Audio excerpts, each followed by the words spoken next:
Šiandien išsamei pateiksiu informaciją apie medicinos paslaugų kolapsą Lietuvoje. Vakar trumpai pateikiau pavyzdį apie milijonus pilamus į betoną, kai statomi nauji blizgantys pastatai, pripažįstant, jog galinčių teikti paslaugas medikų tuose pastatuose katastrofiškai trūksta arba jų tiesiog nėra.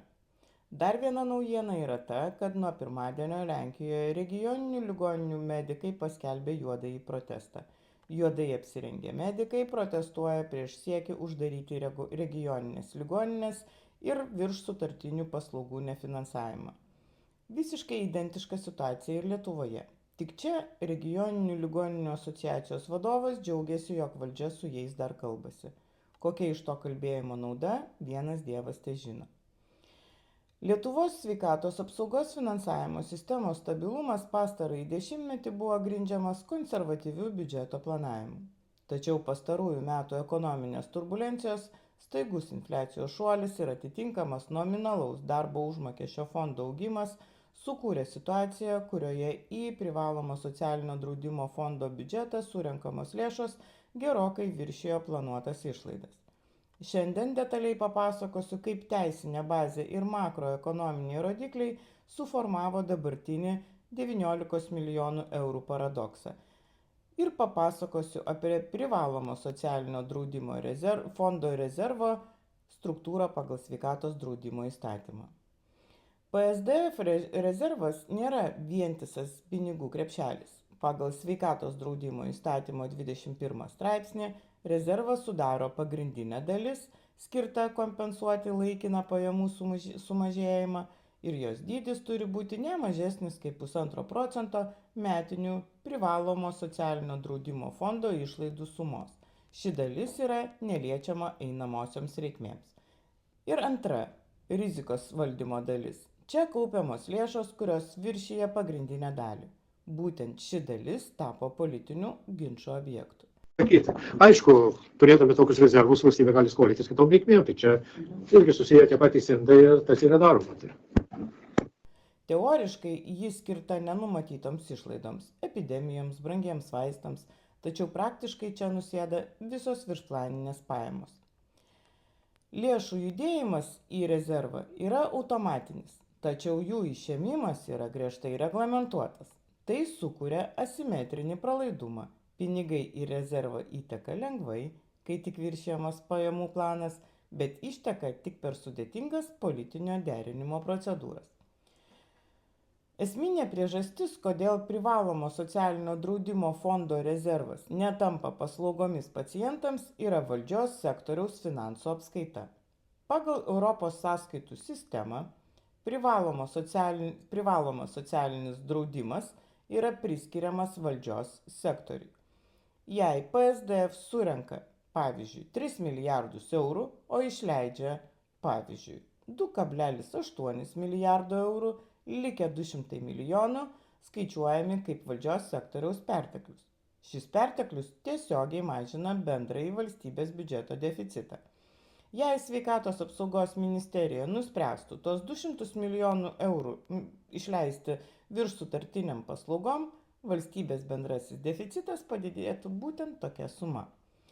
Finansų ministerija, vykdydama fiskalinę stebėseną, vertina ne tik sveikatos sistemos poreikius, bet ir bendrą šalies fiskalinę būklę. Konstitucinis įstatymas dėl fiskalinės sutarties įgyvendinimo riboja išlaidų augimą, jei tai gali sukelti ilgalaikį tvarumo deficitą. Todėl sveikatos apsaugos pinigai tampa de facto makroekonominio stabilumo įkaitais. Gydymo įstaigų finansinė padėtis tiesiogiai priklauso nuo teritorinių ligonių kasų sutarčių vykdymo, o tai rodo, kad įstaigos susiduria su bausmės už efektyvumą efektu. Įstaigos, kurios sugeba efektyviai valdyti pacientų srautus ir suteikti daugiau paslaugų, mažindamos eilės, pasiekia sutarties lubas anksčiau laiko. Pasiekus lubas, tolimesnis paslaugų teikimas tampa nuostolingas, nes apmokėjimo koeficientai drastiškai krenta. Pavyzdžiui, jei už ambulatorinę konsultaciją mokama 100%, viršijus kvotą gali būti mokama tik 30%, kas nepadengia net tiesioginių sąnaudų, gydytojo atlyginimo ir priemonių. Tai sukuria paradoksą. Valstybė deklaruoja tikslą mažinti eiles, bet finansinis mechanizmas baudžia tas įstaigas, kurios tas eiles bando mažinti aktyviai. Ir čia, ar žinote, kodėl jūsų sumokėti pinigai guli rezerve, kol jūs laukiate eilėje? Įsivaizduokite, kad kas mėnesį dalį savo algos atiduodate bendrai šeimos sveikatos taupykliai. Jūsų alga auga, tad ir į taupyklę įmetate vis daugiau. Šiandien ten sukaupta milžiniška suma, sakykime, 9000 eurų. Jums suskausta dantį arba prireikia širdies tyrimo. Einate pas gydytoją, bet jis sako, atsiprašau, negaliu jūsų priimti greičiau nei po 3 mėnesių, nes šeimos galva man neduoda pinigų naujai įrangai ar papildomoms darbo valandoms. Jūs nustembate, bet juk taupyklėje guli 9000 eurų. Gydytojas atsako, tie pinigai yra rezerve. Juos pasiimti labai sunku, nes kaimynas, kuris prižiūri jūsų šeimos finansus, tai yra finansų ministerija, nusprendė, kad tie pinigai turi tiesiog gulėti. Kodėl? Nes kai jie guli taupyklėje, šeima bankui atrodo turtingesnė ir patikimesnė. Jei mes tuos pinigus išleisime jūsų gydymui, bankas manys, kad mes per daug išlaidaujame. Ir štai kas vyksta Lietuvos sveikatos sistemoje. Kas tas privalomos sveikatos draudimo fondo rezervas? Tai pinigai, kuriuos visi sumokėjome kaip privalomo socialinio draudimo mokestį. Jie kaupiami juodai dienai. Pavyzdžiui, jei kiltų didžiulė ekonominė krizė ir niekas nebeturėtų darbo. Kodėl pinigai kaupėsi? Lietuvoje atlyginimai augo labai greitai. Kadangi sveikatos mokestis yra procentas nuo algos, surinkta kur kas daugiau pinigų, nei valdžia suplanavo išleisti. Per 4 metus taip susitaupė beveik 1 milijardas eurų. Bet tai kodėl tada eilės nemažėja? Ligoninės gali ir nori priimti daugiau pacientų, tačiau valstybė su jomis pasirašo sutartį tik dėl tam tikro kiekio paslaugų. Jei ligoninė priima daugiau žmonių, kad jie nelauktų eilėse, valstybė už tuos papildomus ligonius sumoka tik dalį kainos arba visai nemoka. Todėl ligoninėms labiau apsimoka liepti pacientui laukti 3 mėnesius, kol ateis kita kvota. Ligonių kasos pačios negali paimti pinigų iš rezervo, tai turi leisti vyriausybė ir Seimas. O jie dažnai bijo tai daryti, nes tada pablogės valstybės finansų ataskaitos, kurias siunčiame į Briuselį. Bet yra vertybinė dalis. Rezervas yra kaupiamas juodai dienai, jeigu įvyktų krizė ir jisai sumodeliuotas pagal 2008 metų krizę ir pagal tai, kiek galėtume sustabdyti paslaugų, sumažinti tarifus, jeigu negautume papildomo finansavimo. Bet šiuo metu mūsų vertinimu jis yra jau per didelis. Ir vertybiškai kaupti lašinius ir kaupti atsargas, per didelės atsargas dabartinių pacientų sąskaitą, manome, kad yra neteisinga. Ar tai teisinga? Dauguma ekspertų sutinka, kad turėti šitiek pinigų atsargai yra gerai. Tačiau kai atsarga siekia beveik 1 milijardą, o žmonės laukia mėnesiais, kol pateks pas onkologą, kyla klausimas. Ar mes kaupiame pinigus tam, kad gydytume žmonės, ar tam, kad gražiai atrodytume popieriuje? Šiuo metu pinigai guli, nes valstybė pasirinko fiskalinį stabilumą vietoj jūsų sveikatos šiandien. Ir apibendrinant, manau, kad turiu teisę išsakyti savo nuomonę apie Seime sveikatos reikalų komitete vykusias diskusijas. Kiekviena mirtis eilėje yra tiesioginis rezervo kaupimo padarinys.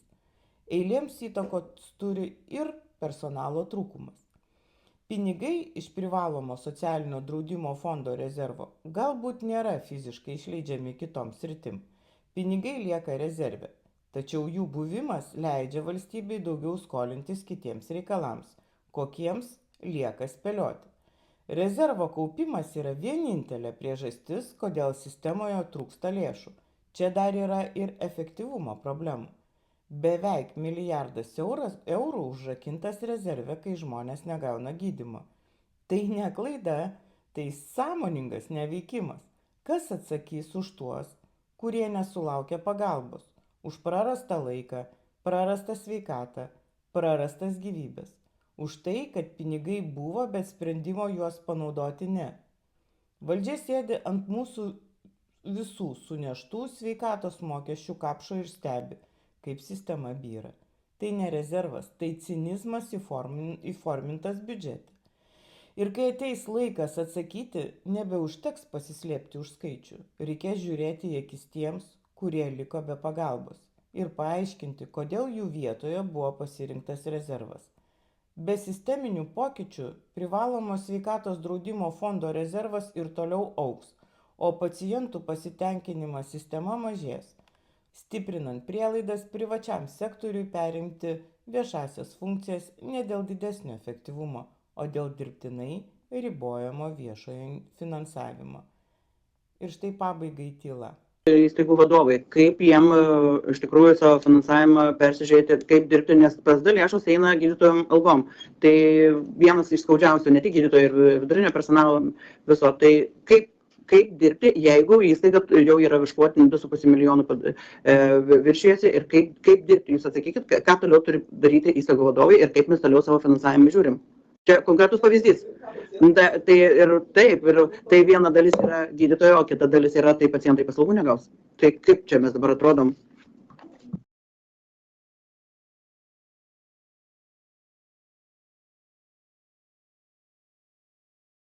Tai aš negavau atsakymą nei iš ministerijos, nei iš finansų ministerijos, nei iš sveikatos. Tai kolegos, niekas nereaguoja. Jei mano darbas jums svarbus, prenumeruokite mano YouTube kanalą Zaborės naujienos. Dalinkitės informaciją, juk žmonės turi teisę išgirsti tiesą. Gražios dienos.